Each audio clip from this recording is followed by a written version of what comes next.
Welcome everybody to Big Bike BMX. It is your friend Isaac, and I'm here with my friend Craig. What's up, Craig? How are you doing today, buddy? Yo, what's up, man? Good morning, man. Happy Sunday to you, brother.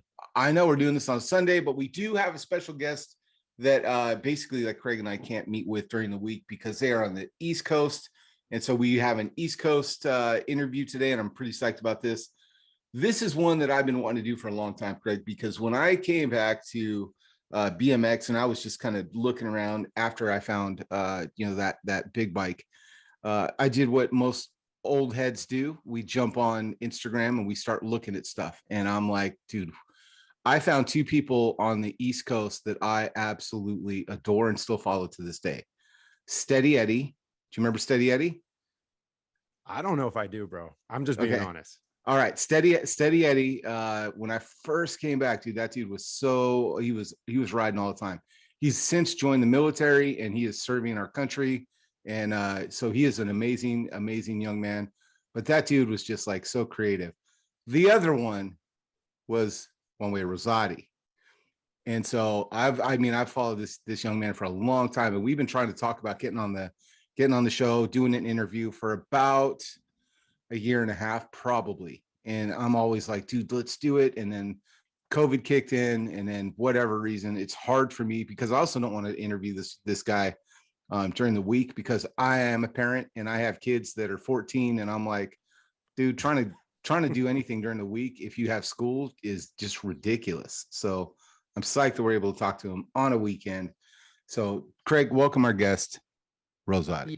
Yeah, what's good with you? Oh, my fault. Was I supposed to come in? No, that's all right. You do you. You do your thing, bro. You tap in when you want, man. Straight out of Philadelphia, East Coast. Sir. Yeah, see, we got the Philadelphia Rozaati hoodie right here. You mean I always got to represent Philly. This is where I'm from.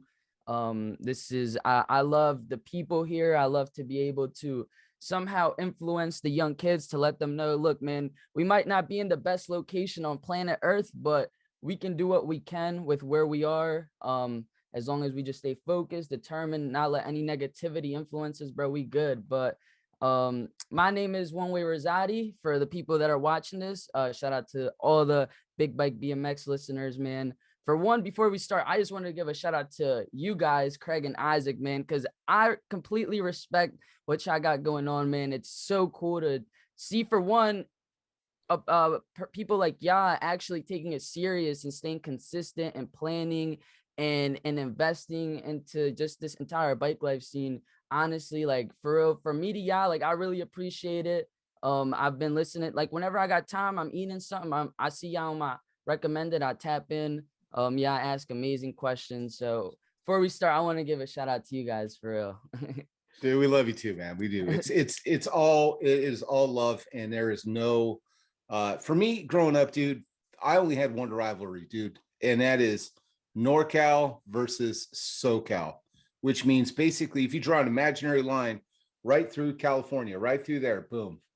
If you're above that line, you're NorCal, below that line, you're SoCal. And that's in our day, that's where the magazine coverage stopped. So there was basically a couple magazines. LA got all the press, NorCal got no press. Philadelphia, y'all didn't even exist in the BMX magazine industry back then. It was like you had to really come out and do like a triple backflip and a 900 to get in the magazines if you were even just a little bit east of California. So that was it, like growing up. So I love the fact that I can jump on now and come back to bikes and see such a rich scene coming up through your Instagram, through your YouTube. And just seeing what you're doing, dude, it's really phenomenal. And you've been doing this for a long time. Like, how long have you been riding, bro? So I've been riding, making videos in the bike life scene since 2016, and that's also when I joined One Way. I joined One Way in 2016. I think just graduating 7th grade when I got into it, and I just graduated high school this summer that just went by. 2021 I graduated high school, so I literally got raised by the bike life community, like from a little kid. That's incredible, dude, because I mean 2016, we're talking now 6 years ago, and you just graduated high school this year. And you know, one of the things I want to get into, and props for that, because bro, we're going to talk about you being a content creator, We're going to talk about you being a bike life influencer. We're going to talk about you being an entrepreneur, and you just graduated high school this year. Yeah. How old are you? How old are you? I just turned 19 December 31st. Okay. Okay, yep, cool. Yep. The other thing I need to tell you is, out of habit, I'm going to say the words dude, bro, and I may say kid. This is not, I need to tell you. Thank you. You good. You good. I've been doing coffee. the same thing. Yeah. I need to tell you. Yeah, here's a coffee handoff. I need to tell you though that it is not out of like me trying to parent you or be anything like that. I call Craig a kid because he's younger than me. So just know that is not a. Nah, I want to be a kid. I don't want to grow up. Yeah, it's good. I don't want to grow up. Don't grow up, dude. Stay young forever. Yeah. So just know that's where we're coming from. So, what was your like? And so you started in 2016. That's when and 16 is when you joined One Way. Yeah. So here's what I need you to do. If someone like Craig or myself comes to Bike Life, we like PK Rippers, and we like Thrones, we like racings, we like GTs. We want to cruise, we want to have a good time. And then I see stuff like I'll throw a couple of crews out there, and hopefully this is again, I don't know, because I'm from the well over on the West Coast in the middle of Arizona. So there's like One Way, there's like, what's some other crews? BS, right? Yep, BS, of course. Okay, how long has One Way been around, and what does that mean? When I see One Way, I know, right? Yep. Do the best you can to explain to like the old heads, what is One Way and what does that designation mean? Because it comes with respect that my generation may not understand the weight that comes with it. Yeah. So for real, like One Way, I could be wrong, but I think it started in like 2009, 2010. Like One Way really started like the dirt bike days, like prime dirt bike days in Philadelphia, South Philly. Shout out to well, for one, Free Two Stroke Prince. That is the leader, overall founder of One Way. He's locked up right now. So pretty much One Way, like I said, it was kind of just like a neighborhood thing, like, oh, you One Way on the dirt bikes. Like it was never, I can't speak for Two Stroke Prince, but I can imagine as himself, like who would have thought it would have gotten to the point where you got literally kids in every country in the world in One Way. I'm talking every, like, countries I didn't even know existed. There's a kid in One Way. Like that is insane to even think about. But overall, it really just started dirt bikes. And then Prince let One Way Corey in. Bro, Corey got in probably when he was like 12. Like there's videos of him, little kid on the block down South Philly wheeling. So I think for me, like me speaking, One Way Corey was really it for me, like that influenced me to want to join One Way, like seeing him just everywhere, like 2016, 2015, killing it on the streets, just being the best, because 2016, 2015, One Way Corey was the best in the entire world. Like no one could compete to him, to his level. Like, and it was also like beyond skill. Like, yes, they're good, but like when you meet these One Way people in person, there's something about them, every single one, that's super special, that just like gravitates you, like their energy, like you just want to be around them all the time. So for me, that's One Way is really obviously like talent, like determination, but also just that mindset. A lot of kids ask us like, oh, can I join One Way? And they think they can just get in because they're good. But like, you can be the best in the world, but if you're not humble, like that means nothing. Like if you have no goals, like it's just, I don't know. To me, One Way is really just that mindset, the way of thinking, the way, that perspective you have overall. So I'm gonna interrupt you. I'm gonna interrupt you real quick because there's something you said, and I need you to say it again for the people in the back. All right, because you dropped probably the biggest golden nugget right there and just kept going. And I think we need to go back and just like highlight this, especially for kids that look up to you, for anyone, adults, anyone that looks up to you or is wanting part of this. You said it's not about the greatest riders. It's your attitude and the way that you carry yourself and the way that you handle. And maybe I'm reading it and I'm paraphrasing, but like it's being humble and being about bike life and promoting bike life. Is that, say that, dude, just say that again for the people. Well, that, what like, I said was, I said, if you're not humble, like you can be the best in the world, but if you're not humble, that literally means nothing. Because at the end of the day, I mean, yeah, you can be the best. You can be out here like completely killing the game, but like people will just look at you like a fool. Like people be like, oh, like he's not humble. Like there's levels to it, right? I think people always get mad because other riders are cocky or something. I think like you definitely should be like not, I wouldn't say cocky, but more like, just proud of what you've accomplished in a way. There's nothing wrong with being proud and all that, but there's a level to where it's like, all right, like now it's just too much. Like, I don't know. I feel like people can see through everyone. People know who really is the real ones doing this. But yeah, man, just stay humble. Don't, just because you're good at bike life and just combos and all that, like don't let that completely get to your head where you've completely lost yourself. Like, No, so you got to have you. I mean, so really, it's not so much the cockiness, Rozaati. It's more like, it's okay to have confidence. It's okay because you work exactly, hard, you put in work, exactly. and the results of that work can be seen. You can, practice, practice, practice, and go out there and then show out and show off a little bit. Not so much with cockiness, but with confidence, and that that comes with being humble too. Is like, not throwing it in everyone's face, but it's like, oh, yo, look what I've been working on. Look at the results that all this hard work brings. So with the excuse me, the one way crew and the fact that it was, really started into the dirt bike, motorbike scene, because bike life out here on the West Coast is predominantly pretty much bike life is BMX. It's big bikes, right? Mhm. But on the West Coast, you guys, bike life to you guys, if I'm not mistaken, you can clarify. Bike life is the quads, it's the motorcycles and the bikes, right? Oh You know, yeah. the Yep. the Yep. bicycles. So it's like a bigger it's Oh a yeah. bigger idea of a scene.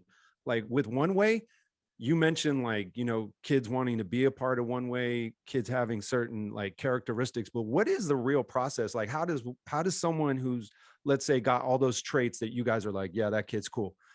What do they have to do to earn the right to ride with that crew, or at Yeah. least, use that term with their name? For one, for me, people don't even know this, but I joined One Way before I could even wheelie. Like I couldn't even wheelie when I joined One Way. I joined One Way as a cameraman. People forget that just because I've evolved so much through the years. But when I first joined, I was literally like a cameraman. And at this point, everyone was just making fun of me, like, because they wanted to be in. They're like, oh, how is he in? But I'm super good, like blah, blah, blah. Right. So to answer your question, what I would say is really just bring value to us in some way. Everyone has something to give, like some form of value. So I think as long as kids figure out what that is, just bring that to us. And we are always open-minded to just overall evolve our team. Like for myself, I DM Corey 2016 before I even had a name for myself. I probably had like 200 followers when I DM Corey. I always wonder to this day what made him just say yes, because if he didn't, my whole life would be so different. But I just texted him like, yo, bro, like I'm from Philly.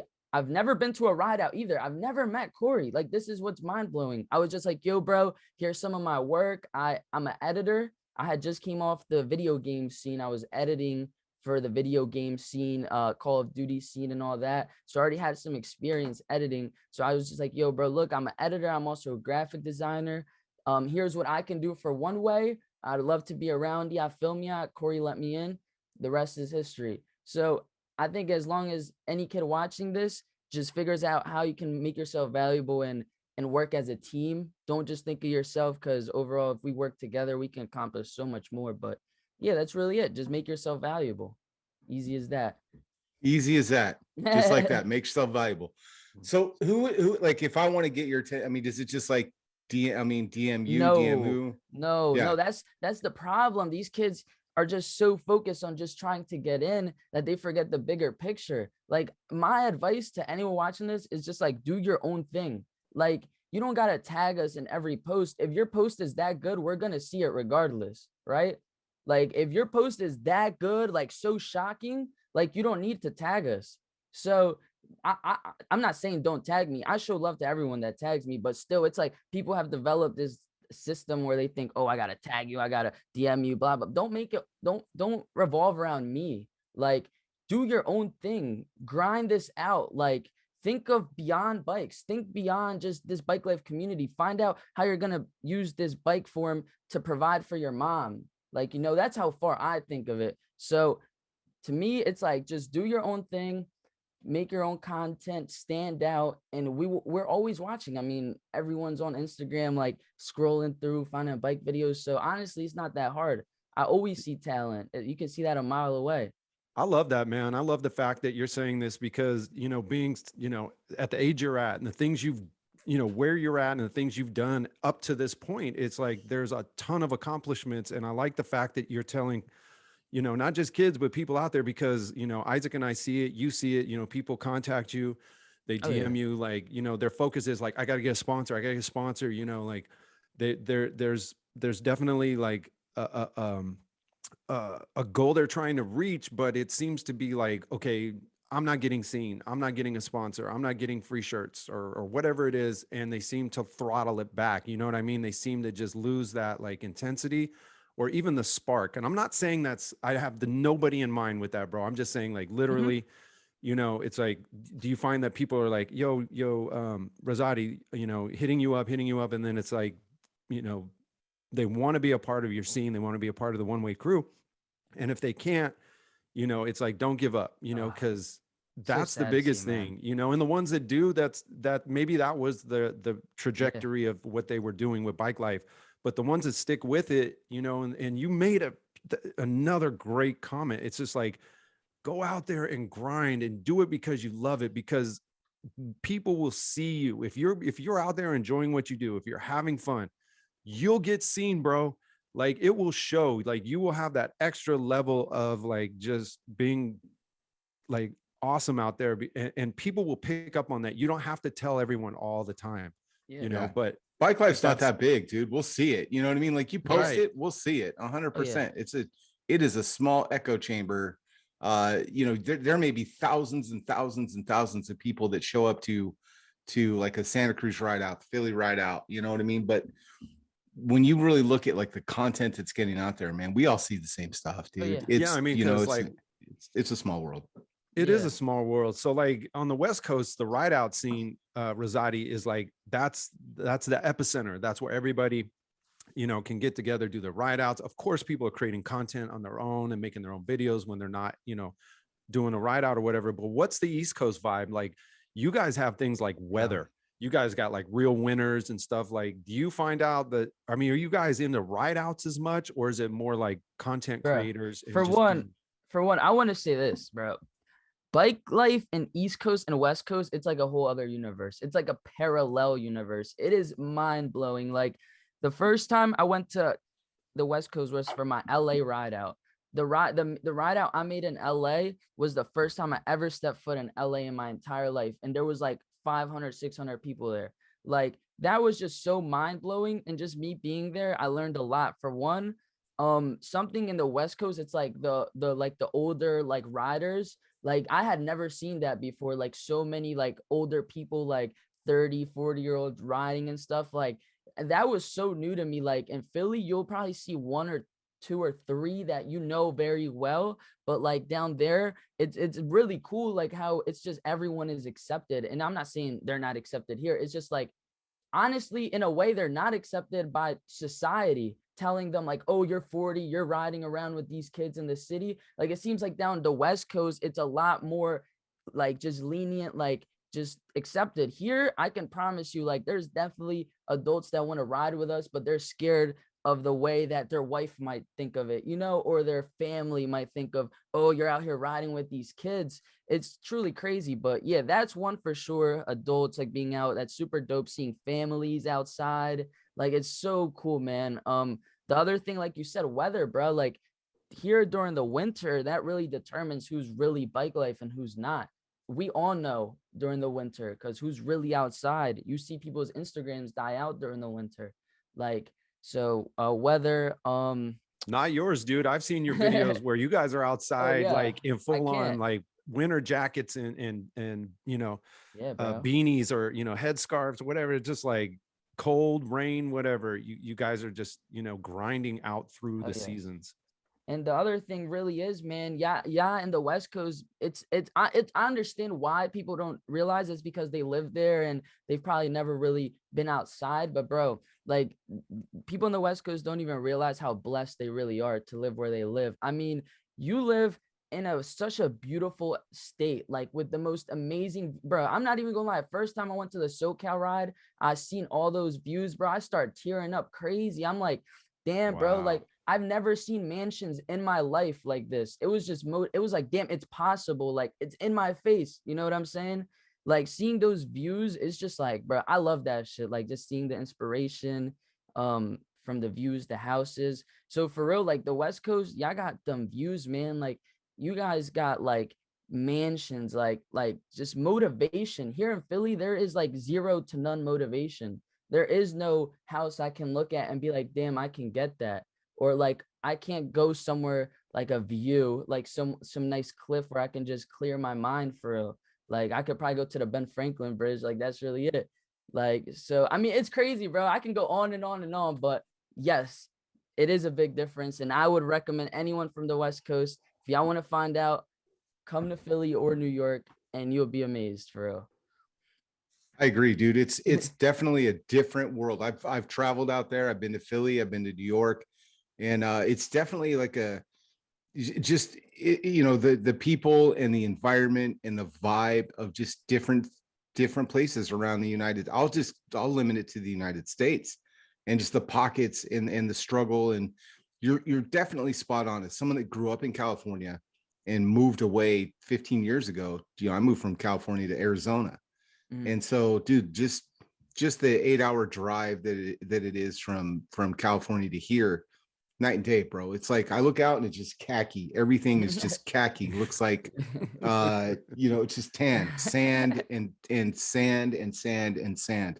And so yeah, dude, you don't realize like how great it is until you walk outside and it's 125 degrees and it just hits you in the face. Exactly like it would feel when you in the dead of winter. I went to Philadelphia in December for work one year, dude, and it was so cold. It's to the point your fingers are literally like feeling like they're freezing off. It's wild. Yeah, your whole body just hurts, dude, especially like when you're a bit older and you got, about 7 injuries that you've like accumulated. You got outside in that cold, dude, and it's like, oh, dude, nothing works. Bro, you got to have a new skill set of riding if you're going to ride in the winter too, man, with black, the ice on the road, all that stuff, the snow. I can't imagine, the next level of skilled riding. That's the one thing that really makes it hard for all of us. It's like that's really the hardest part of living here is like the winter, bro. It's like to the points you can't ride because it's too cold. Like it's just nearly impossible. And let's say I can ride, right? I might be good to ride, but who is good to film me in this cold ass weather? You know what I'm saying? It's like so many problems. That's why one of my big goals right now is I want to move to Florida because I love Florida, the weather, everything about it. But I would love to see you out there with I'd like to see some Steezy, dude. I'd love to see some collabs with that guy and just see like what y'all do, because you both have high energy riding, dude. So that would be really interesting to see that and like I'd love to see you like spend a month with like DZ down in LA and just like hang out with that guy for a month and just see like where your entrepreneur, like where that inspiration takes your trajectory, dude. Because like you're definitely a sponge for people around you.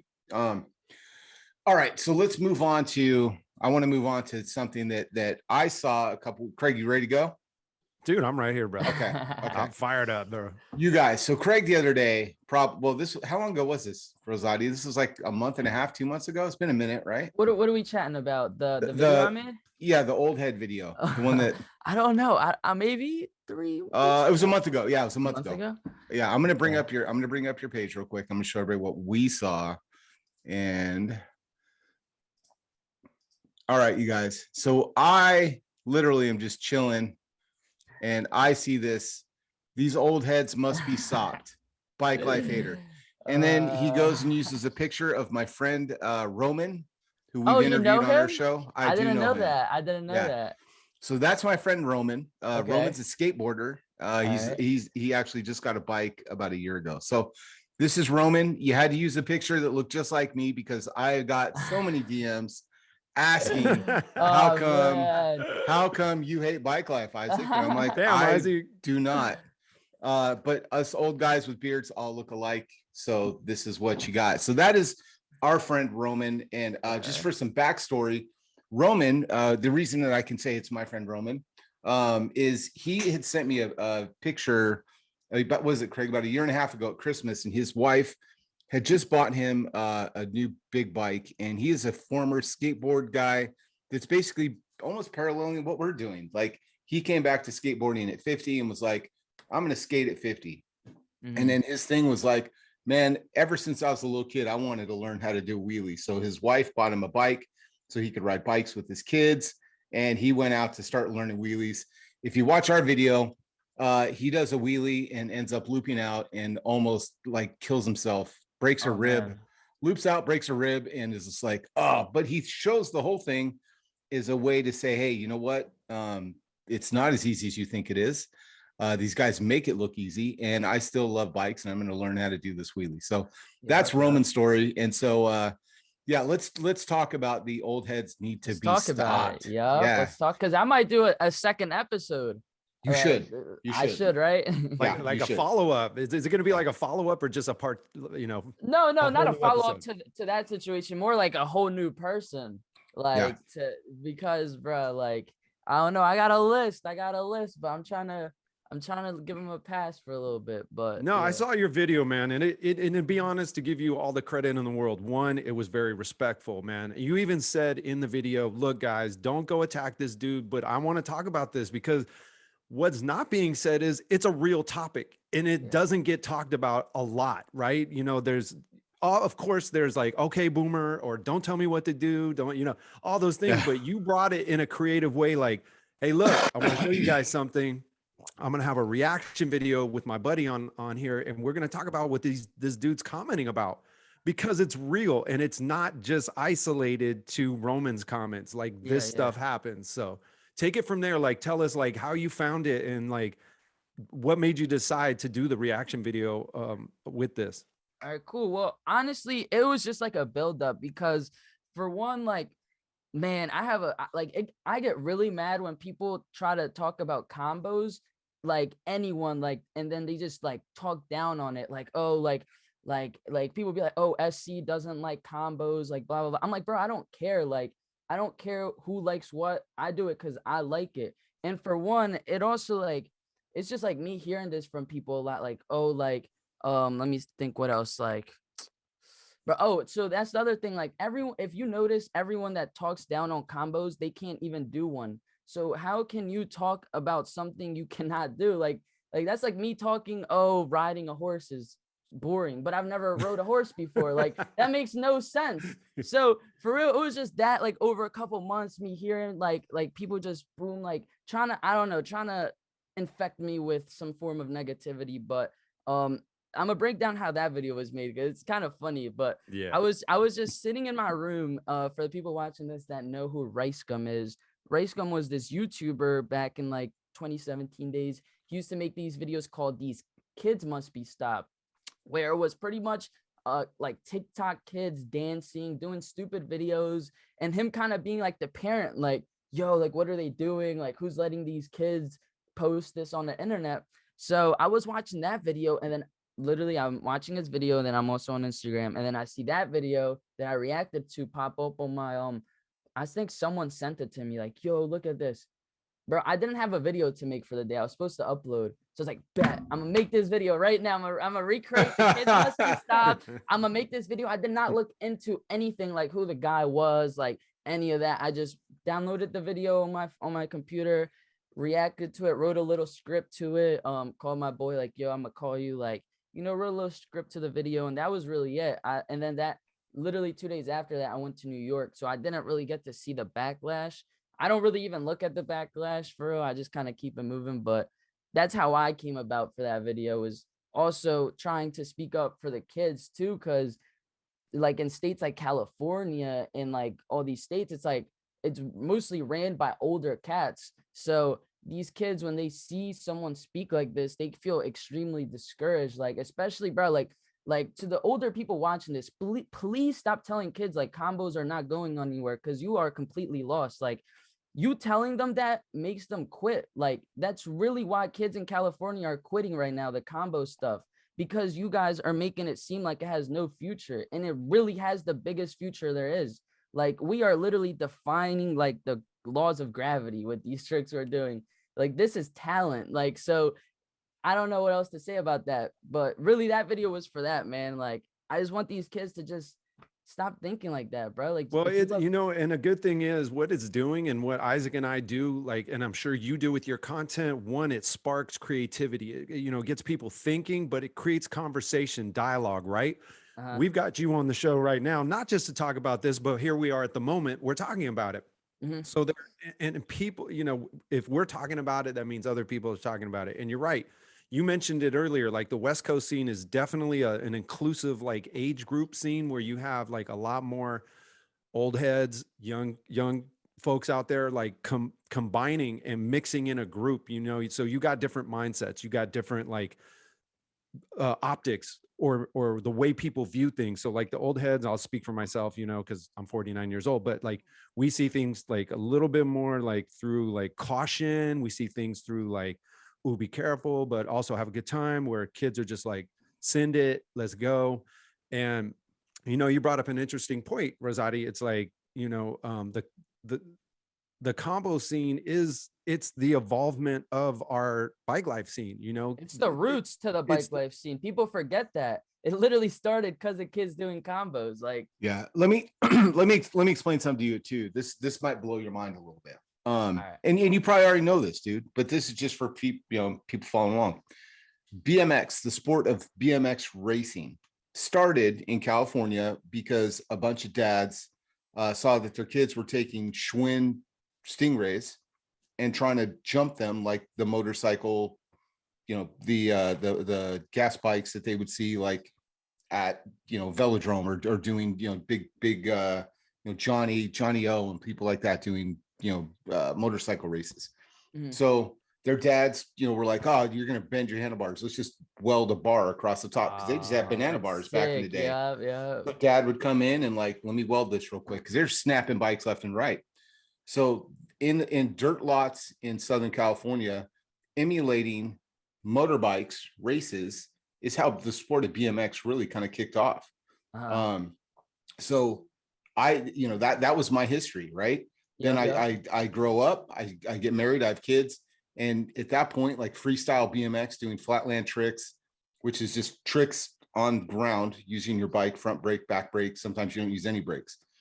That was my sport. And then there was freestyle over here. So there's freestyle and there's BMX racing over here. That was when I was a kid, that's what it was.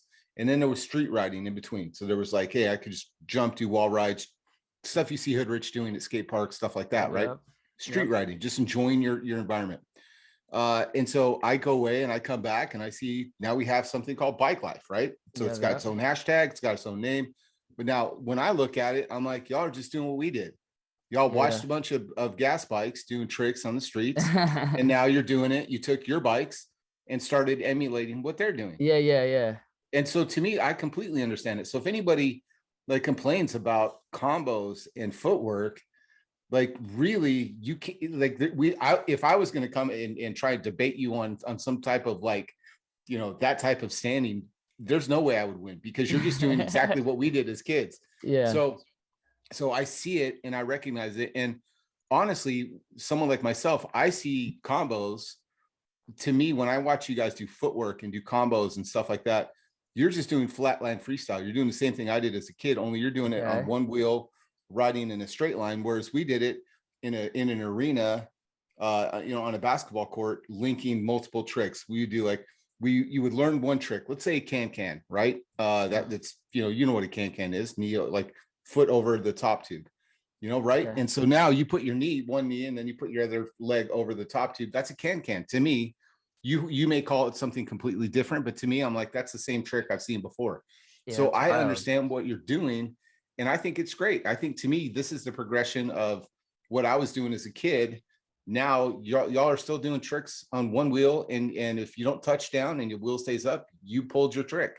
When I was a kid, it was like, if I could do multiple tricks, not touch the ground and ride away without touching, that was it. So there's a direct parallel between what I grew up doing and what bike life is doing now. So anybody that says like combos are lame, you really have nothing to stand on. They're lost. They're completely lost. Yeah. Here's my challenge to you. Just try and go do a wheelie.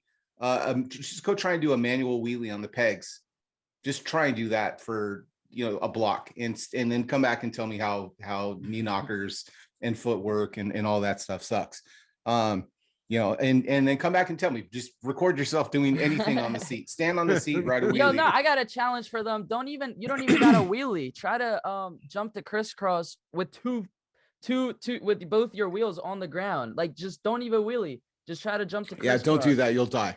These kids will do it on one wheel. You'll do it on two wheels and you'll end up dying. It's scary, so don't do man. that. It's scary leaving your pedals, bro. It's very scary jumping and just completely just being in the air and calculating a crisscross like that. It's wild, bro. So well, the pedals are moving. So I will tell y'all, like, you'll never hear Craig and I say that, like, bike life and what y'all are doing is bad at all. The one thing I will never apologize for this, and I will tell you why. And I hope y'all understand why I hate swerving. And this is where we're going to go into this a quick little swerve thing. And this is where I think you get a lot of old heads. First of all, you can call me old head all day. I am old and I have a head, so like I'm an old head. Wait, hold on. Let me say this real quick. For one, also me saying old head, like, I'm not saying that in a mean way. Like, if any, that's like in Philly a loving way to say like an older cat, like, yo, what's good, old head? It's like an OG. Like, yeah, exactly. Yeah. Just like when we call anybody younger than us kids. I mean, like a 45-year-old dude, to me, I'm gonna call him kid. Totally get it. Yeah, I do.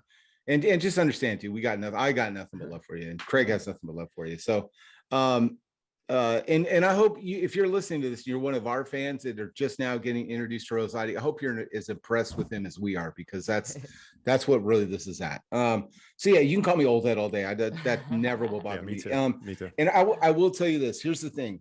And I will always yell at kids, if you're riding where I'm at with me and we're riding down the street and you're swerving a car, something, if you swerve a person or a car, something that can swerve back and you don't know the control of it, then I will absolutely get on your case, because there's a couple things that happen with bike life. And this is where I'm coming from. When I was a kid, the way that you would learn tricks was you would do it and you would fall and you would fail. And then you do it again and you would fall and you would fail. And each time you would pick up a little bit of like, shit, don't do that. I'm doing this wrong. Like, I need to wait and put my leg over. But you learn how to do something by failing over and over and over. And so that is a something that you learn in your soul when you're doing bikes, that like, I have an idea. I have a creative idea of a new combo because I saw something that inspired me, and I'm going to go after it, and I'm going to do it for a month, and I'm going to fail every single time for a month. And I'm going to commit to lose a lot of skin, wear a lot of ice packs. But at the end of this, I'm going to learn this trick. Mm-hmm. Now that's bike life. And do we agree that's bike life, right? Oh yeah, for sure. Yep. Okay. So now let's say you aren't tasked with, you're, well, I'll even say 19, like, you have ideas. Mm-hmm. If I were to put you in a lab and say, this is how we are going to cure cancer, we are going to do X, Y, or Z, we are going to heal or solve something, you are going to try something and you're going to fail at, let's say, a cure, a treatment or something. You're going to fail over and over and over. But something in your brain has to say, I believe this can happen. And you're going to continue to try and do that. That's what Elon Musk did to find, excuse me, to start Tesla. That's what y'all are going to do when you cure cancer. That's what y'all are going to do when you solve the world's problems. Is someone's going to tell you that is impossible, and you're going to say, well, as an old person, I can't say this to you because you're young. As an old person, we would say, hold my beer, right? Like, you tell me I can't do it, we're going to figure it out. Yeah. And so that is the exact same process that bike life goes through. So when I look at bike life and I see a kid where some people will see a kid just like, what are you doing, you idiot? You're swerving. I see a kid practicing and learning something new that they want to do on their bike that they feel is impossible, but there's something in them that says, I can get this. And so that's the same thing that's going to cure cancer. That's the same thing that's going to make the world better for everybody. So I need to make sure that y'all are just killing yourselves doing a swerve, because like the whole, like Elon Musk, boom, just got hit by Elon Musk is out there doing swerves and just gets hit by a semi truck. And we no longer have, Tesla cars because he was trying to get a little bit of fame on Instagram or something. So that's my thing. I will always yell at you for swerving cars because you don't know the way, you don't know the way a car is going to swerve back. People, you could injure somebody, and that's going to be a bad lawsuit. That could be bad for everybody involved. And that's going to be a dark mark on bike life, because as an old head, as somebody that has been down this road before in the 80s, I watched flatland freestyle and freestyle BMX get popular. I watched it make it to X Games. And then I watched all these kids that I grew up with get Mercedes Benzes, and they started getting paid really good money where before they made nothing.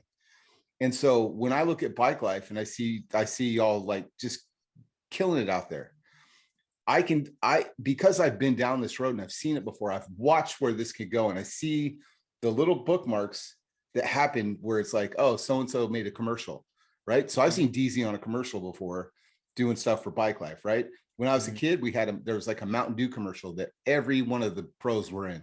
They all got paid. So I'm watching like DZ's in commercials. Eddie Fuel and RL did a Mountain Dew commercial with Ron Wilkerson back in the 80s. So I'm watching this thing progress where it's going to be, hey, this is about to blow up and make a ton of money. Contests are going to be just around the corner, I promise you, where people are going to start getting paid for this stuff. Because as people do this, they're going to want recognition. They're going to want contests. They're going to want trophies. They're going to want money if that's the way that this goes. But just know, dude, that bike life is such a big, big thing that the only reason you'll hear someone like Craig or myself, I can't speak for every old person, because I've seen all the arguments where old people are like, you stupid kids, you're swerving cars, stay off my lawn. And I'm half that, dude, because I have a lawn. I don't want anybody riding on it.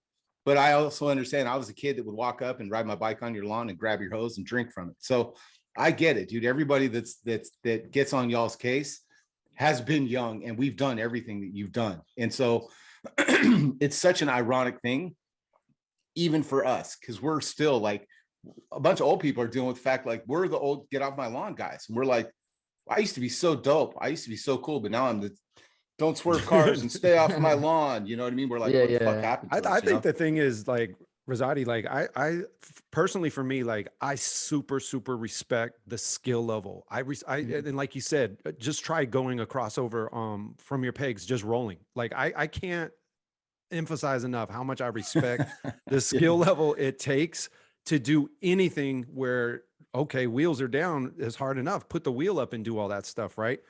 And from minus 32, minus 30 below. Yeah, minus 30 below. Yeah.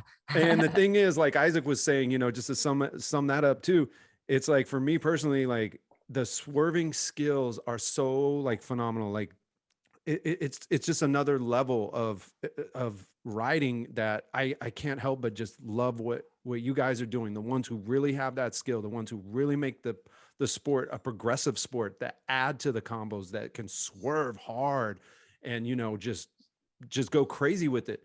I think because I was your age once, being an old head now, I had that mentality of like, bro, nothing's gonna, you can't stop me. I'm like immortal. And so like, when I look at it now, I'm just like Isaac said, bro, please don't swerve that city bus. Like that's what I don't want you to see happen. So like, go ahead and tap in and jump into the convo on this point. Of course. Don't swerve the bus, because you don't know what kind of day that dude had. He may be just like, you know what, I'm done.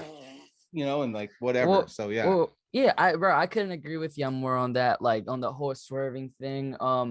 I never I think what really happened was 16 days. Like honestly, if there's anyone to blame, you want to blame accounts like World Star, Sports Center. All of these people are the reason swerving is the way it is today, because it all started with one person, that viral clip, and everyone wanted that viral clip. Now, obviously, these accounts, social media has become a lot like, you can't be posting. I can't even post stuff on TikTok because it gets taken down, like just a normal wheelie. So now it's more strict.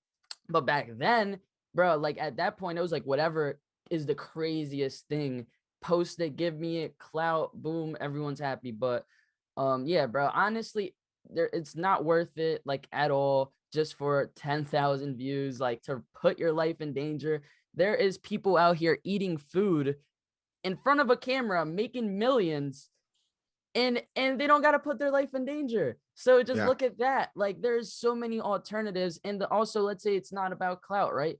Sometimes these kids are literally depressed, like they are sad, they are mad, and swerving this bus. Like, I see people post it on social media, like, oh, like the adrenaline I get from knowing I'm about to die, and I just, changed it. Like, bro, it's so messed up. But we got to keep in mind that these kids are coming, a lot of them are coming from broken homes. A lot of them are having problems at home with their family struggling with rent. So when they go outside swerving this car, it's like a form of like just relief. It's horrible. Stop doing that. If you're watching this, it's so bad. Like, just that way of thinking overall is going to lead to so many worse things than just swerving and getting hit by a car.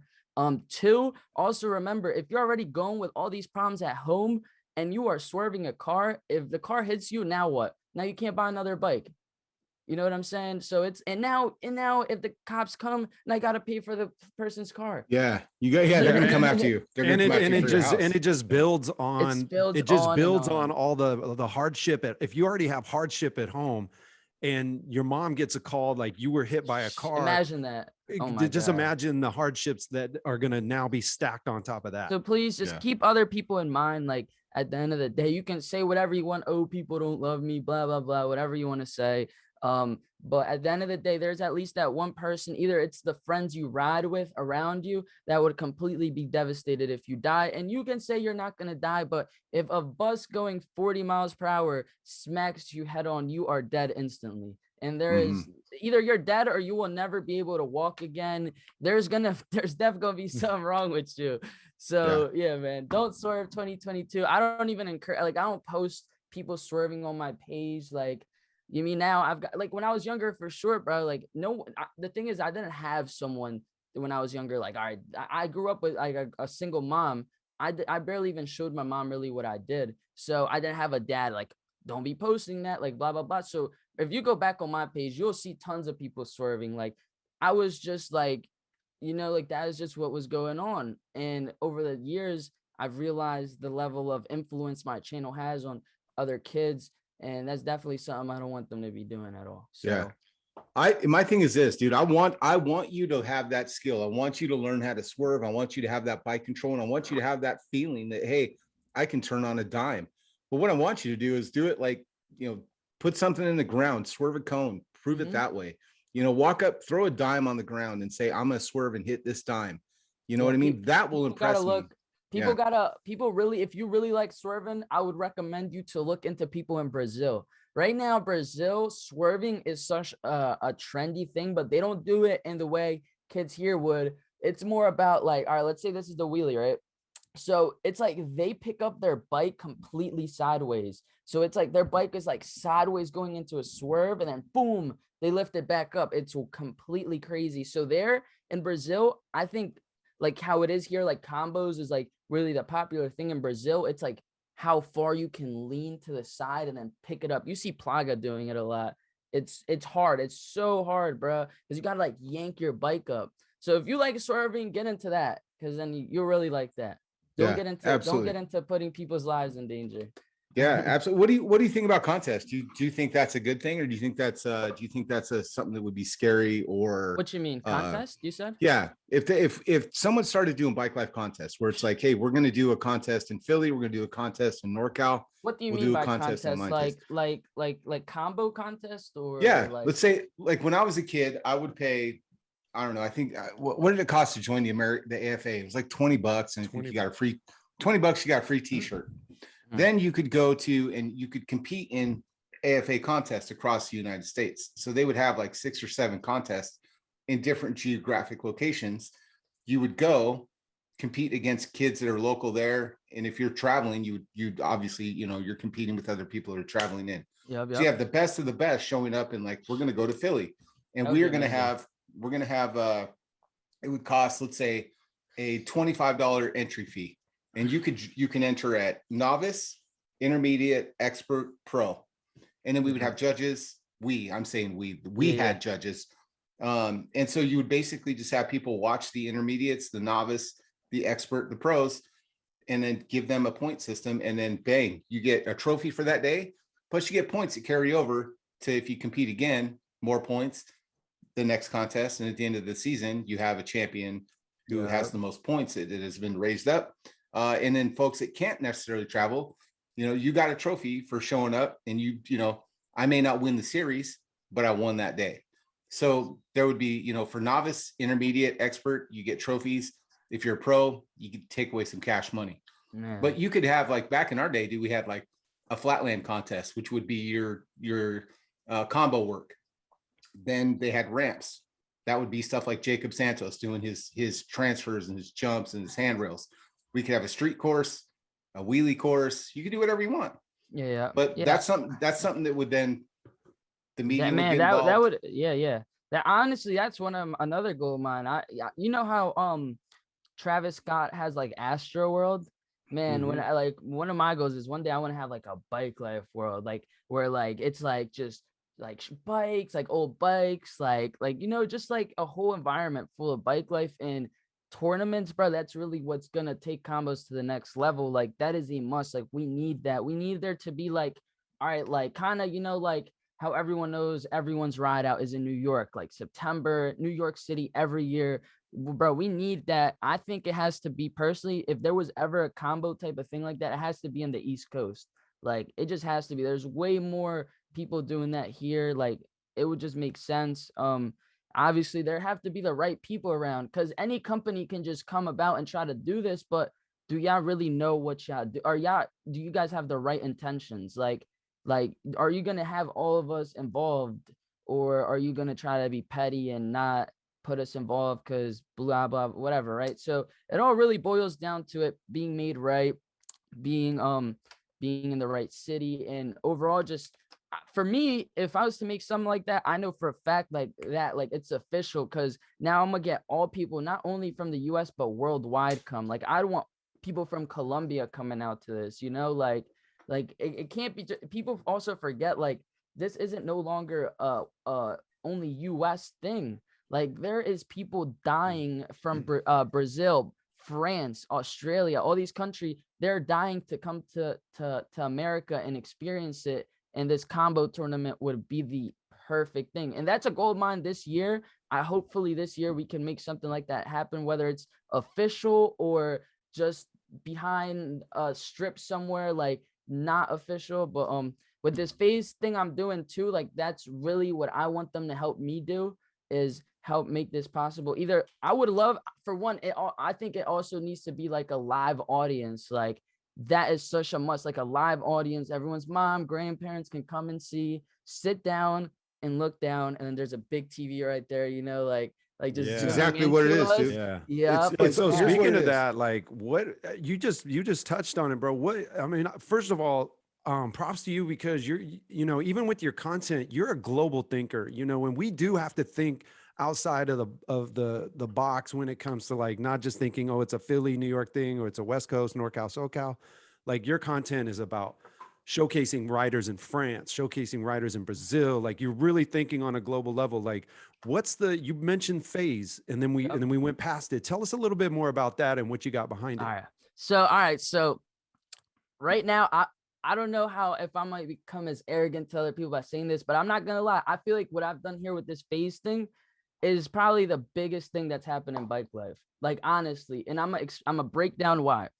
For one, Faze Clan, they're really the reason why I kind of am who I am today. For the people that don't know who they are, it's crazy because it's kind of the same roots as us, just a bunch of kids, just vlogging every day, making content, posting it on the internet, and they made this team called Faze Clan. It was for gaming. So they were gamers at first, and then they slowly transitioned into just lifestyle, like challenges. And overall, they all built their own audiences. Like it wasn't just Faze Clan. Each person had a unique audience, their own community. And it was just crazy because it was all put together. So I grew up watching them since I was like 11, 12. I have videos on my YouTube, me literally like, you know, like these people are the reason that made me just super hopeful. Like, because I watched them evolve from such a young age, them having nothing, and then just seeing 3 years, 4 years later, they're all in Lambos in LA. They are at $20 million houses. Like, they came up right in front of my eyes. And as they're vlogging every day, you know, and entertaining us, they're also inspiring us. They're telling us like, yo, this is possible. You can do this. Like, they're literally giving us the game plan, and whoever took it the way they did, they did. But so, so I was in Florida a couple months ago, and then I was at my boy Patch's house, and I seen them post a recruitment challenge. Now, a recruitment challenge for the gaming scene, they're gonna tell you what they need you to do, whether it's make a video, whether it's create a form of content, whatever it may be, but that will determine whether you get in their team or not. So they made this recruitment challenge saying they wanted everyone to make a video explaining what they would do with $1 million. Whoever wins this contest is going to get $1 million in cryptocurrency and a GTR, a Nissan GTR, and a $250,000 sponsorship from G Fuel, which is over there. G Fuel, they've actually been messing with me for a couple months now. Shout out to G Fuel. But yeah, man. So what's G Fuel though? Tell me what's G Fuel real quick. Actually right here. So G Fuel, they are it's like a kind of like a protein shake type deal. Yeah. But it's like, honestly, hold up the front and keep talking. There you go. Yeah. G Fuel. So, all right, so G Fuel, it's pretty much like an energy drink type deal, but not like Red Bull. Like, it's more just like, it doesn't got all like the bad stuff. G Fuel, guys, gluten free, a lot of flavors. So yeah, that's what G Fuel. It's really a drink company, and I think Bike Life needs a drink company because we get dehydrated so easily. But so, like, for real, but, that's for real. But all right, so I did the video. I went to New York. I made it a custom shirt. I hit up RideOutSupply with the idea, because obviously it all starts with an idea. I hit up RideOutSupply. LJ already knows how much I love. Who's that? RideOutSupply. Who's that? No, I'm just playing, you guys. Shout out LJ and Maddie. Yeah, RideOutSupply. Yeah. So boom, I call. Obviously, right, it all starts off with an idea. So I call him. I'm like, yo, bro, like, they're doing this contest. Like, I'm trying to take this serious. But I was like, he was like, what are you going to tell them you would do with $1 million? I said, I would make my own bike. Like, that's really my best idea. Is like, I have a lot, but honestly, like, I would love for me to have my own bike that is made for combos. Like, I'm talking like, we've literally designed this specifically for combos. It's not like just out the blue, it happens to be perfect for combos. Like, we have made this for you to beat on and whatever, right? So also the money from that can just be used to either give bikes away, sponsor other kids. Like, there's so, it goes on and on. So I called him, I told him this. I said, bro, but I need to find a bike. I want a fast stripper. And then he was like, yo, bro, like, I have it was his fast stripper. He was like, I have a fast stripper. Like, we can work with that. And I was like, all right. I went on Photoshop. Keep in mind, we did this all in 1 week. I got this bike fully made in 1 week because there was only 2 weeks to make this video. So I got the bike done. On Photoshop, I made what it would look like. I sent it to him. I called my powder coat guy. I was like, look, bro, like, I'm literally competing for $1 million. I need this done by like the end of the week. Wait, you're 19 and you got a powder coat guy? I don't even have a powder coat guy, bro. Go ahead, dude. Go ahead. So I called him, got it done. Got the sticker kit done. It's all on my channel too, if anyone wants to see this whole storyline. Got it built in a week, but the video was due in 2 days, and I hadn't even gone to New York yet. Luckily, they said we'll extend it for another week. If that extension didn't happen, I wouldn't have been able to pull this off. So yeah. That's super inspiring, dude, because, you know, Isaac and I grew up in an era, and we always talk about this because we're nostalgic. We love our history. We love talking about the old days, you know, and we would do things just as kids out there because we wanted to just be little badasses, right? There wasn't anything that we could do that you could capture on video and then upload somewhere where people could give you feedback and like it and comment all that. So it really was just for like street clout. Okay. Yeah. So what's dope about what your guys are doing, and this is how you inspire me, a generation that grew up with, you know, social media Oh yeah. and content and being able to like make really creative videos, especially with a skill set like you have. And then like to take that, like to leverage it, like you can use this to an advantage, not to only uplift and progress a sport, a lifestyle, but to really leverage it to do something with your lives. You know, like you can turn this, like you're talking about, into a means of providing for your family, to Oh yeah. feeding, you know, putting food on the table, to giving others the chance, like those vloggers, right? The Faze crew, they figured a blueprint out to be successful with it, right? And then now they want to pass that. They want to give Yup. Yeah, opportunities to you guys exactly. to, they want to Exactly. bring you up. And so that's really Exactly. what, you know, Isaac and I are doing the show for, on a certain level, is like, how can we progress? How can we bring people up? How can we educate or do this? But you have like, you got like layers of an onion, bro. Like every time you Yeah. peel it back, there's something really cool with what you're doing. So Thank Yeah. you, what Let I'm man. me, getting long-winded for is like, bro, I respect that. And it Thank actually you. is really inspiring too. Thank you. So here's, yeah, oh, go ahead. Go ahead. let me tell you something, dude. Like the skills that you have right now, and this is just something I'm just going to point out to you. Cause like, and this is when I say you, I mean, everybody, if you have a YouTube channel, if you are a content creator, you Mhm. you have such a leg up. Because like when I look at myself, when Craig and I were growing up, and he just touched on this, like I didn't have an easy way to capture Yup. content. I had to Yup. save up, literally, dude, $20. I had to save up $20 to buy film, have somebody that owns a camera. Cause I have the same story, dude. I grew up, it was just me and my mom. Mhm. My dad wasn't Yeah. helping out, and he definitely wasn't around. And so it was just me and my mom. Thank you, babe. It was just me and my mom, and we had nothing, dude. It was like, I mean, I was on welfare brick cheese, you know what I mean? And so I, growing up, had no way to get any kind of my ideas, my creativity. I had no voice as a kid. Also learning You too, right? It would be a learning, lot. Learning the learning, skill like editing and all of that would be extremely hard.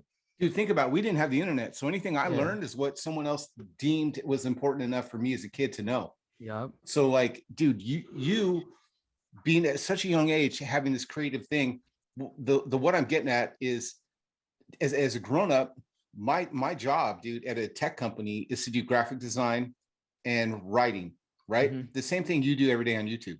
Yup. So you already have the skills to walk into a tech company because you edit YouTube videos and make content. You have the ability to walk into a tech company and go, I can do your video content, Oh and you yeah. could easily carry in Oh yeah. $100,000 a year with what you know. And the best So part is I can show them results too on top of it.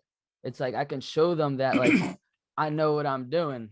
y'all can walk into many businesses, big businesses, publicly traded businesses, and get paid because you know how to edit content and you think creatively, all because of bike life. Because you had to learn how to do a knee knocker. You had to try and, like, okay, now I know a knee knocker. What can I do to impress Rozaati so he shares my clip?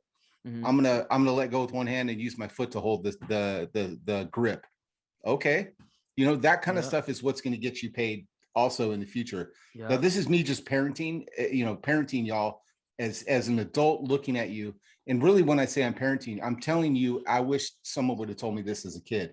Yup. Hey, if you Yup. focus on this art that I'm drawing on my notebooks, I'm drawing on anything that I can get my hands on, because I love art, right? I don't know what it's called. I don't know what and everyone's telling me, dude, stop, you're being an idiot, you're defacing everything. And I'm like, I'm just trying to get this out. And so you have these skills, y'all, that you can go to a company and make $1 million super easy. And I'm just telling you that as someone that literally, I'm in an industry that watches that happen. And you could walk in and you could easily get $100,000 a year and do that during the day and do your bike life at night and still be super successful. So what I'm saying is, continue. If you have a YouTube channel, if you do content, no matter how many followers you have, just keep going with it. Just do it. Don't worry about the followers. What you're doing is learning a skill where, just like what Rozaati said, I had 2 weeks to make a video to try and impress somebody, right? And we're in the middle of the story, but he had two weeks to do this. And it wasn't like, hey, how am I going to do that? He went to his friends. He said, we're gonna do this, and this is what we're gonna accomplish.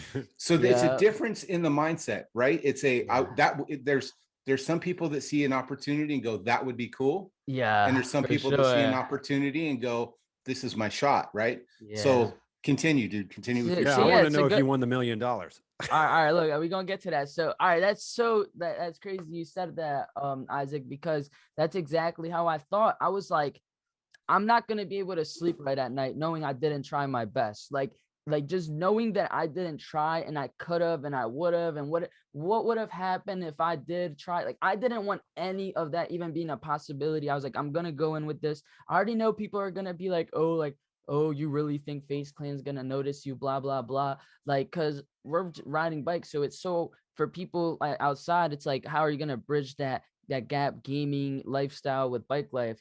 But I just did the video. I went out there. Shout out to my boy Chris the surfer. That's my good friend. He helped me film the entire video, and honestly, this wouldn't have been possible without him just being himself and helping me out. So shout out to him. But wait, you filmed this in the winter too? Yeah, it wasn't that cold though. I got lucky. It was like 40, 50. It wasn't too bad. Isaac and I are in full-on parkas with like fur around the hood in 40 degrees. Bro. Yeah, bro. We're burning fires in a metal drum, If it's 40 degrees out, dude, I live in Phoenix, brother.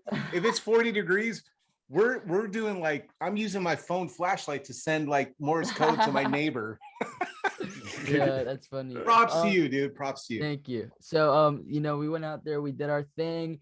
We got everyone like there, like screaming, like Faze up, like, to really let them know, like, this is a very alive community. This is not a gaming thing where we are communicating virtually. We are in person, outside, exploring. Like, it's wild. But I made the video, I posted it, I told everyone, like, bro, like, I texted La Plaga, like, bro, can you post it for me? Texted Corey, like, I really needed this to go out.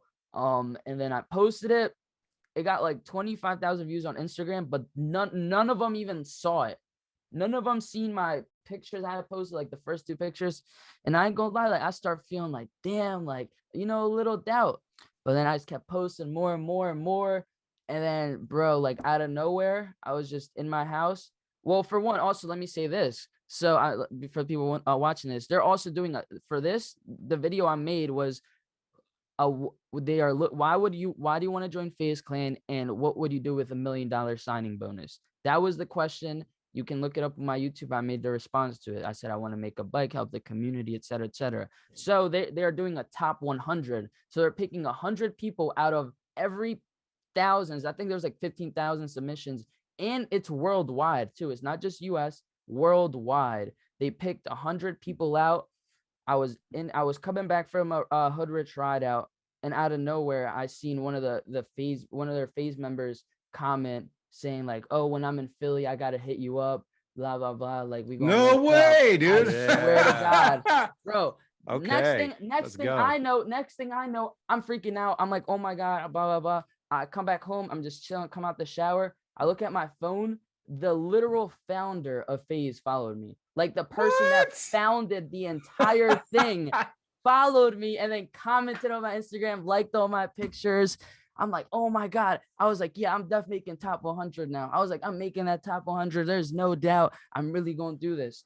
Boom. There was like 4 days till the top 100. I had my boy One Way Patches from Florida came down to New York to ride with us.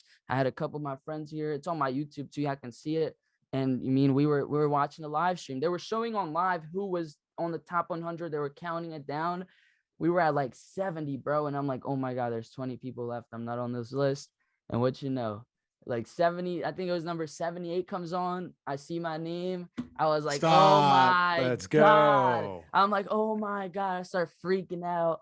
Like, I couldn't believe it, man. And like, just for me to say I was on that top 100 is so insane. It was such, like, as a kid, like, you even saying that seems like such a joke, like, oh, I made their top 100, but like, it actually happened. I can proudly say I was the first person ever in bike life to make that top 100 for Faze Clan. And now why I say this is the biggest thing that's happened to a person in bike life is because now I'm literally in a competition for $1 million. Like, I don't think anyone else in bike life can say, they were in a competition for $1 million. So that's where I'm at right now. Pretty much they're like, you mean, I'm in contact with Faze now, and they're giving us like stuff we got to do. Like, I just posted a video. What was it? It was like, oh, why? The other thing is they're going to narrow the 100 to top 20. So those top 20, they're bringing them to a house in LA and having them there for like 2 weeks. And then they're going to make them make videos and stuff like that, and then pick just one person. So right now I'm trying to work to that top 20 to go to LA and do that. So that's why I'm just dropping hella Faze content. I'm coming for that mill. I'm coming for that mill. Like, that's all I know. I'm not even thinking of anything else but just getting there and winning. And overall, I mean, like I said on all my videos, this isn't just about me winning. This is about bike life finally, like, just reaching that next level. Like, people don't really understand the level this would reach. I mean, Faze have done collabs with McDonald's. They've done collabs with the biggest brands you could ever think of. They have the resources to take this to the next level like that. Like, they could, in a snap, just like boom, like, you know, like buy a house for us where we can all live and make videos all day about bike life, or they can easily buy a warehouse for us. I mean, they're giving away $1 million. Like, they got money to spend. And this is why I'm taking it so serious. Anyone watching this, y'all can vouch for me on their website. If you go on FazeClan.com, there it says Phase 1. You look, it says Rozaati. You click there, click vouch, and that gives me a vouch. So yeah, man, that's where I'm at right now. I also want to obviously give a shout out to RideOutSupply for helping me out. What's the URL? FAZE, is it right? Yep, FAZE.com/Phase1, I believe. That's it. Okay, hold on. Oh, actually, it might be, yeah, it's FazeClan.com/Phase1.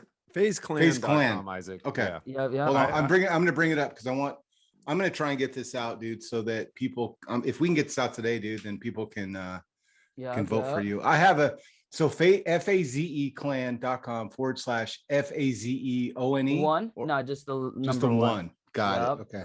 So then when you go on their website, it says Faze Top 100. And then you can just scroll down alphabetically, and it says Rozaati. You click that. Let's see. Yeah, it's still gonna be on the right side. It's alphabetical, so you're gonna go down here, and there's Rozaati. Yep. So you click on that. Click on Rozaati. Like, click. Here, look. If you click on I just my vouched. name, hey, let's go. Hey. Look, I know Rozaati, so I'm gonna vouch even though I haven't seen if these you specifics. just click my name, click like on the left. Yep. So then boom, like I have my own URL here. Look, it says top 100 number 1. That's the video I made. This is a video I saw. This was it on the butt. Yeah. Yep. All right. So yeah, man, that's really the center of my life right now. Like, this is what I'm really working on right now. That's why I haven't really gone to the West Coast too much, because I'm just working on this. People been trying to get me out there. I'm like, look, man, like, I ain't worried about no ride outs right now. Like, this can change my life, and this is just what I'm on, man. I went crying to my mom when I got that 100, because just the thought of like me having the power to tell my mom she never has to work again is just like insane. Like, like literally crazy. So here's a bigger story that I'm so impressed with, dude. And I love, dude, as someone that grew up with a single mom, dude, I love your idea. And dude, being able to go to your mom and say like, hey, you don't have to work again. You know what I mean? Like, Right. I understand it, dude. Like, I grew up in an apartment, right? My mom, we had nothing. And so I own a house in Phoenix. I moved my mom from California. Wow. She lives just a block away. Wow. So dude, if you follow the trajectory that you're on with the skills that you have, I promise you, it's just as someone that's an an old head, dude, you can make all of this happen regardless of whether you win Phase 1 or not. Yep. You have see, and if you take away nothing that I tell you today, or that if you take away nothing from our conversation, just remember this. You can always call me and I will remind you of who you are. Because you're going to get some self-doubt moments in your life where you're going to doubt yourself. You're going to be like, man, I didn't get that X, Y, or Z, or things usually happen. I struggle, but I get there. Right. And you're like, dude, if there's times when you don't get that achievement that you're looking for, call me and I'll remind you who you are. And I'm going to remind you of this conversation, because there's a couple things that you said, and I hope people remember this. You went after something that was nearly impossible. How are you going to get a bunch of video gamers to accept bike life, right? Because that is a polar opposite of I stay inside and I ride, I stay inside and I play video games. And then the other side of that coin is we're outside, we're out here, we're not hiding, we're riding, right? Yeah. So you got the attention of somebody that is a complete polar opposite of what you do. Your idea and your creativity was so good that it inspired them and you got followed, right?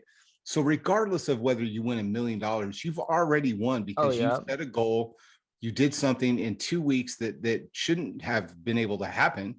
Right. Just getting a fast ripper in 2 weeks alone is worth $1 million, And so, for real. So just that right there. So the fact that you're out there riding and the fact you're out there doing this stuff for people, the universe sees that, man, and good vibes and good positive things happen to good positive people. And that's really what you're doing, dude. So props to you for doing, for seeing something, going after it, and having that vision and having that forethought to go, you know what? I can do this. And because I promise you, here's the thing. I promise you millions of kids saw that exact same post, are in bike life, and they didn't think they would want me. And you're over here like, watch this, I'm going to get this, I'm going to get their attention. And everyone, the thoughts in your head are going to be like, there's no way, but it could happen, but there's no way. Yeah. And then it happens, right? And you're like, dude, wow. Okay. And so just keep doing what you're doing. Keep doing this. And you will be successful regardless of whether you get someone else's. Here's the thing, whether you get someone else's approval and you get their nod. I hope you do. I really do. I hope you do. Because I mean, God, what would happen with $1 million? Your brain with $1 million is that's amazing. You know what I mean? Like, because I see what you're doing without any kind of financial backing. And so, gosh, what kind of content would you put out there if you were actually, paid for it and you didn't have to think about, school and your future? You can just go out and make stuff and just let you go full tilt on creativity. So do that. And thank you. I'm going to start wrapping now because we told you an hour and I don't want to keep you too long, dude. I want you to get out and make some content for me. So y'all, what's your Instagram? How do we follow you? So if for anyone watching this, you can follow me on Instagram at @oneway_Rozaati, ROZAATI. I see on the flag too. ROZATI. 2 A's. AATI. Okay. Yep. You can also YouTube. That's really where you'll probably want to follow me more. That's really where I post long content, especially if you want to eat. If you want to eat and watch a video, I'm that guy. That's my goal. I be editing my videos so people can sit down, have a nice lunch, and eat it, and then enjoy the video. And it was just a W. So I know people be looking for that. So Rozaati, ROZAATI on YouTube. I had a TikTok, but they deleted it. So I'm only on Instagram and YouTube right now. Yeah. Hey, y'all, stop flagging everybody's TikToks for dangerous content. You guys, I had 3 videos last week get flagged for being dangerous. And all I'm doing is riding a wheelie. I'm not even doing combos, bro. I'm not doing your stuff. I'm just riding a wheelie as an old man, and I get flagged. So I think they blacklisted my entire name. Probably. Mm-hmm. They're trying to hold you down because they don't want you to be successful. Yeah. So that's all right. You got YouTube and you got Instagram and you got us. So you got a family that are going to promote you. So, all right, Craig, any final questions? Man, no, dude, I just want to give a super big shout out to One Way Rozaati. You guys stop what you're doing here. Turn this episode off and go follow Rozaati. Go to is Faze One or FazeClan.com. FazeClan.com. Vouch for him. Support him. Support the people who are uplifting bike life, uplifting communities, and creating awesome content for us to keep our scene alive and keep it progressing, man. So huge shout out. Thank you, Rozaati, for showing up, man. And yeah, brother, we really appreciate you coming on today, man. Yep. Thank you guys for having me, man. I had fun. Nice meeting you guys too. And maybe who knows? Maybe I'll come back for another topic. Who knows? Yeah, absolutely. You're always welcome. You're always welcome back. And if ever we're going to do an interview with somebody, I may invite you to come back on and say, hey, dude, we're going to interview somebody. Come on and join us, and we'll do a collab or something. Cool. Make sure everyone watching this, make sure y'all stay in tune with Big Bike BMX, man. They staying consistent. I know y'all got crazy plans for the future. So, and also, Isaac, congrats on getting sponsored too. Thanks, brother. Yeah, I appreciate it. Yeah, Yeah. it was definitely a crazy end of the year, man. It was like at the same time, Craig was talking to Race Inc. I'm talking to SE, and so it came out perfectly, dude. Like it just worked out. So thank you. I appreciate it, man. Really, really do. I'm gonna basically recap a couple things that I took away from our conversation today.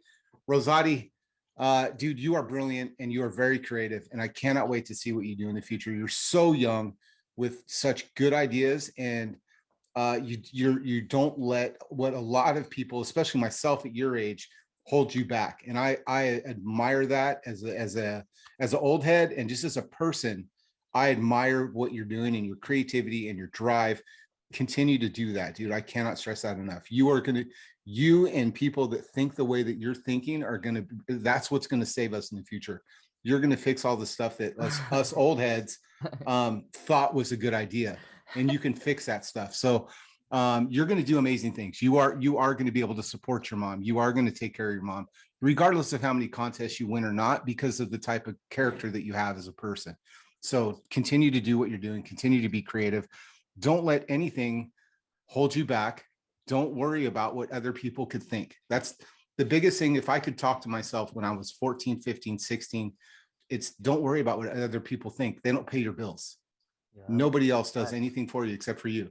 So don't worry about what other people think. If you have something that's holding you back, man, don't worry about it, dude. Just do you. No one else is paying your bills. So continue to do what you're doing. Continue to be creative. Continue to look for ways that you can elevate bike life and elevate yourself, dude. Grow your skill level, because you have a ton of skills and you have nothing but success ahead of you. It's a clear runway, and you can do whatever you want with it, dude. And I'm really excited to see what you do. The other thing, thank you for bringing up topics like you do, and jumping on. You guys, what you don't know is that when I first saw that video, I was literally in a meeting, and I sent Rozaati a super quick message with his video with a message that said, "We should talk," or "We got to talk," which I understand. If you don't know my opinion going into this, could be very like, oh man, this old head is going to roast me for I made this old head video. But Rozaati's like, yo, bro, what's up? What do you want to talk about? Let's go. You know, and I was like, that's exactly it, because I didn't even realize, like, I didn't give him enough information when I messaged him, like, hey, dude, we got to talk. And so I literally followed up like, dude, I don't think it's going to go the way you're anticipating. And he just starts laughing. So thanks for agreeing to come on, dude. You didn't know, like, you agreed to come on without knowing whether I'm just going to sit back and Craig's going to sit back and tell you, like, you young people need to be nice to us. Da, da, da, da, da. Here's the thing, you guys, us old heads, we have opinions, but what you can't forget, Mike Buff says this all the time, and I think it's the most brilliant way to say it. Bike life is so accommodating and is so loving that when you come to your first ride out, you're so welcomed and you're so like brought into the crowd as a group, even as an old person, that we like instantly, you think you're a part of this. Like, you think you own it instead of you think that you're participating in it. Yeah. So you old heads that like Craig and I that are coming back, Craig did bike life a lot longer than I did. So when I come back, literally, I'm coming back to a scene that has been built while I was sitting on a couch. So technically, I really don't have shit to say about what they do and how they ride. This is their sport that I am lucky enough to get to ride with them again as an old person. So before you start giving these kids opinions, remember, they've been doing it and they built it. And the only reason you're riding is because they stuck with it when you didn't. So that's just a little bit of reality for us old folks that like left BMX and are coming back. So absolutely do what you can to be part of your community. Do what you can to encourage people. Listen to one another. That's the thing. Listen to not just the words they say, but the intention behind the words that people say. And I think you guys will have a better time riding. I can't wait to see you ride in person, dude. If I ever make it out there, bro, we got to hang out. Craig and I will buy you dinner. I'd love to go and hang out, dude. I think it'd be fun. I'm down. I'm super down. And I got to tell you, dude, from the bottom of my heart, best of luck, dude, with this phase one thing. And whether or not you win $1 million, dude, to me, I think like the fact that you got recognized by video game crew, that in itself, you already won, to be honest with you. Yeah. Like, you got their attention. Oh, yeah.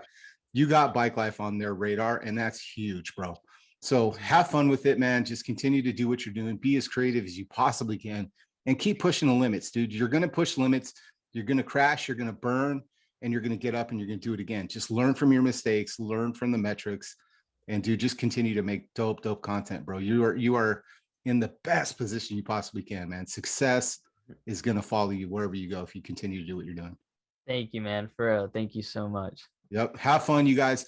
Make sure you're following Rizzotti, following and subscribe, and get that notification. Hit the bell on his stuff so that you see it before everybody else, because there's so much content that if you don't subscribe and notify from Rozaati stuff, for us, for Craig and I, man, we like once, maybe once a week, but Rozati's throwing stuff up all the time. Go ahead, Craig. Yo, just want to say, first and foremost, thank you to Rozaati again, to all his followers and listeners who showed up to support him. Thanks for showing up here on Big Bike BMX. To all of our followers who constantly support us and show up here, man, we thank you. We love all you guys. And to another important note, our show sponsors, we've got KnightBikeCompany, we've got OldBones Therapy, we've got RideOutSupply, CrushedMX gloves, Etnies, and PhoenixBikeCompany. We really appreciate all KoolStop too. KoolStop. And I always, and my signature move, Rozaati, is I always forget one that Isaac just mindfully in there. So yes, KoolStop Brakepads, all of our show sponsors. Thank you so much for supporting our show, man. And we love everyone that is following and supporting us, man. We are doing this out of the love for what we do, but to make sure that we have good content, we got good conversations going on. So thank you again for showing up here. Yeah, no problem, man. All right, you guys, have fun. Go ride your bikes. Get inspired by this young man. Go watch some of his content, see what he's doing, and try a combo. Just go up, put your knee on the seat. Yeah, try that combo. Wheelie. Just put one knee on a seat and just see if you can do it. We'll start there. Have fun with your bikes. Go ride them, enjoy them, and make sure you go over there and vouch for Rozaati, you guys. Let's get this young man some success, so we can see what he does. It doesn't cost you anything, but it can definitely elevate bike life, and I want to see what he does with $1 million, man. Good luck to you. Bro, thank you. Ba-ba-da-ba. Cool.